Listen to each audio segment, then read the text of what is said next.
আউযু বিল্লাহি মিনাশ শাইতানির রাজিম। বিসমিল্লাহির রহমানির রহিম।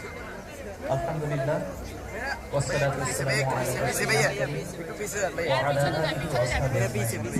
একটু পিছনে ভাইয়া, ওইখানে উঠতে হবে।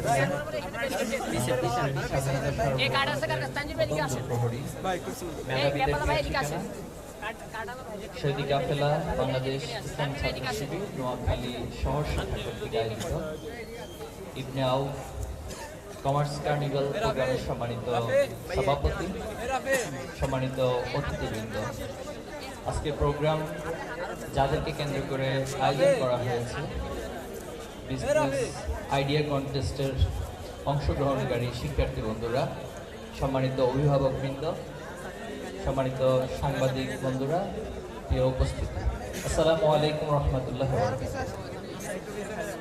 আমি আশা করছি আপনারা সবাই ভালো আছেন, সুস্থ আছেন। আল্লাহ তাআলার কাছে শুকরিয়া আদায় করছি আজকের আপনারা নিশ্চিন্তে কোনো ধরনের চিন্তাহীন ভাবে আপনারা এখানে drink, dance and enjoy yourself, আপনি নিজেকে উপভোগ করতে থাকুন। কিন্তু সে একই ক্যাপ্টেন আবার বলছেন যে না, এই টাইটানিক একটু পরে ডুবে যাচ্ছে, এখন আমাদের রাস্তা একটা, আমাদের কাছে কোনো উপায় নেই আটলান্টিক মহাসাগরের মধ্যখানে আমরা এখান থেকে বেঁচে যাব। তাহলে করণীয় কি? সেই ক্যাপ্টেনই বলে দিচ্ছে, প্রে টু গড, রবের কাছে এখন প্রার্থনা করুন, রবের কাছে দোয়া করুন। রব যদি কোনো মিরাকল দিয়ে আমাদেরকে এখান থেকে উদ্ধার করে, তাহলে আমরা এখন এখান থেকে উদ্ধার হতে পারি, আর নতুবা আমাদের সবাইকে এখানে মৃত্যুবরণ করতে হবে। আপনারা ফেরাউনের কথা জানেন, যে ফেরাউন দম্ভ অহংকার করত, তিনি পৃথিবীর খোদা হিসেবে মুসা আলাইহিস সালামকে এটা নিয়ে তার সাথে অনেক ডিবেট হয়েছিল। কিন্তু যাদেরকে নিয়ে ডিবেটে তিনি অংশগ্রহণ করেছিলেন, সেই পাদ্রীরা, তারা ঠিকই মুসার ধর্মকে উপলব্ধি করতে পারলো। যে জাদুঘরদেরকে নিয়ে এসেছিলেন, তারা ঠিকই মুসার সত্য ধর্মকে উপলব্ধি করতে পেরেছিল। কিন্তু ফেরাউন তার দাম্ভিকতার কারণে, তার অহংকারের কারণে সে রবকে চেনার পরেও, বোঝার পরেও স্বীকৃতি দেয়নি। সে ফেরাউন যখন মুসা আলাইহিস সালামকে তাড়িয়ে নিচ্ছিল এবং একটা পর্যায়ে পানির মাঝখানে পড়ে গেল, পানির মাঝখানে যখন সে ডুবে যাচ্ছিল, তখন তার ভিতরে এই স্বীকৃতি দেওয়ার অনুভূতি তৈরি হলো। তিনি বললেন যে ঠিক আছে, আমি যে মুসা যে খোদার প্রতি ঈমান এনেছে, আমিও সেই খোদার প্রতি ঈমান আনলাম। তাহলে সে মুহূর্তে আসলে আল্লাহ তাআলার কাছে আর কোনো সুযোগ থাকে না।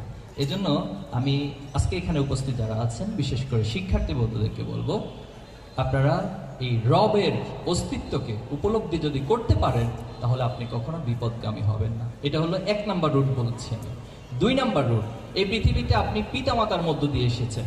শুধুমাত্র আদম এবং হাওয়াকে উইদাউট পিতামাতা ছাড়া সৃষ্টি করা হয়েছে, আর মুসা আলাইহিস সালামকে পিতা ছাড়া সৃষ্টি করা হয়েছে। এছাড়া আমাদের হযরত মুহাম্মদ মুস্তাফা সাল্লাল্লাহু আলাইহি সাল্লাম সহ পৃথিবীর কিয়ামত পর্যন্ত যতজন আসবে, সবাইকে পিতা এবং মাতার মধ্য দিয়ে সৃষ্টি করা হয়। তাহলে এটা আমার হচ্ছে আল্লাহর পরে সেকেন্ড রুট, সেকেন্ড শিকড় আমার।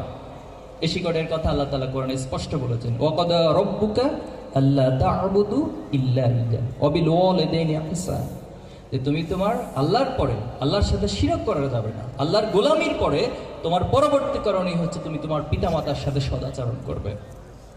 এই পিতামাতার ক্ষেত্রে অনেক হাদিস, অনেকগুলো বর্ণনা এসেছে। মায়ের ক্ষেত্রে আল্লাহ রাসূলুল্লাহ সাল্লাল্লাহু আলাইহি ওয়াসাল্লাম গুরুত্ব বেশি দিয়েছেন, 3 বার বলেছেন গুরুত্ব পাওয়ার ক্ষেত্রে কে বেশি হকদার, মা, মা, মা, এরপরে বাবার কথা বলা হয়েছে।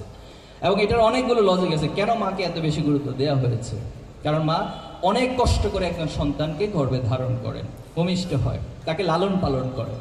তো এই জায়গা থেকে আমি শিক্ষার্থী বন্ধুদেরকে বলবো, যদি আমরা আমাদের রবের শিকড় এবং আমাদের পিতামাতার শিকড়কে পরিপূর্ণভাবে জীবনে যতদিন ধারণ করতে পারবো, ততদিন আমার বিচ্যুত হওয়ার অথবা আমি বিপথে চলে যাওয়ার সুযোগ থাকবে না। আর যদি আমি এই শিকড়কে অস্বীকার করি, তাহলে আমার দ্বারা ক্ষতিগ্রস্ত হয়ে যাওয়ার সুযোগ তৈরি হবে।